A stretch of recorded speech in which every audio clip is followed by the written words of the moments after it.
है कि नहीं संपत्ति, अब तो ये हमारी हो गई। अब इसके पिता हम हैं, हम इसके लिए योग्य वर ढूंढ चुके हैं, उससे जाके ब्याह करो इसका। और जो आज्ञा भगवान, बिल्कुल संशय नहीं है मेरे चित्त में, मैं ब्याह कर दूंगा। और जाते जाते जगन्नाथ महाप्रभु, सुनो, तुम अपनी बेटी लेकर के संबंध कराने आयो, ऐसा बिल्कुल मत बोलना। ये कहना महाप्रभु जगन्नाथ जी ने भेजा है और उन्होंने ही आज्ञा की है कि आपको इनसे ब्याह करना पड़ेगा। ठाकुर जी को कितनी चिंता हो रही है कि जयदेव जी का घर बन जाए, जयदेव जी की झोपड़ी हो जाए। सुदेव ब्राह्मण अपनी पुत्री पद्मावती को लेकर के पहुंचे। श्री जयदेव महाप्रभु एक वृक्ष के नीचे बैठे थे तो प्रणाम किया। जयदेव महाप्रभु, कहिए भगवान कैसे आना हुआ? बोले, भगवान आप सुयोग्य हैं और मेरी बेटी आपके बिल्कुल योग्य है। मैं अपनी पुत्री का आपसे विवाह करने के लिए आया हूं। और ये मैं अपनी पुत्री का विवाह करने इस भाव से नहीं आया कि मैं इनका पिता हूं। महाप्रभु जगन्नाथ जी ने मुझे स्वप्न देकर के आज्ञा दी है कि आप इनको स्वीकार करो।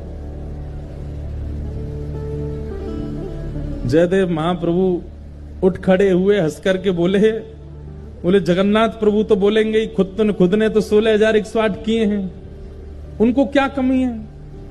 वो तो 10-5 हजार और कर लें तो भी उनको कोई दिक्कत नहीं। वो तो कर्तुम अन्यथा कर्तुम समर्थ परमेश्वर हैं, वो संभाल भी सकते हैं। पर मैं कैसे संभालूंगा इनको? मैं तो एक वृक्ष के नीचे एक रात रहता हूं, फिर दूसरे वृक्ष के नीचे दूसरी रात गुजारता हूं, तीसरे, मेरा कोई ठिकाना नहीं है।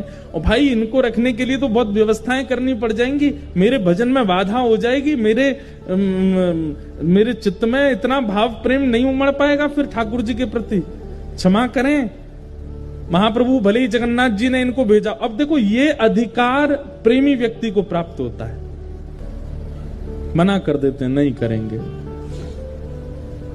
अरे आप कैसे व्यक्ति हैं, महाप्रभु जी की आज्ञा नहीं मान रहे हो, जगन्नाथ जी की आज्ञा नहीं मान रहे हो? बोले, हमें स्वीकार है, हम बिना आज्ञा के ही रह लेंगे, लेकिन ये नहीं करेंगे।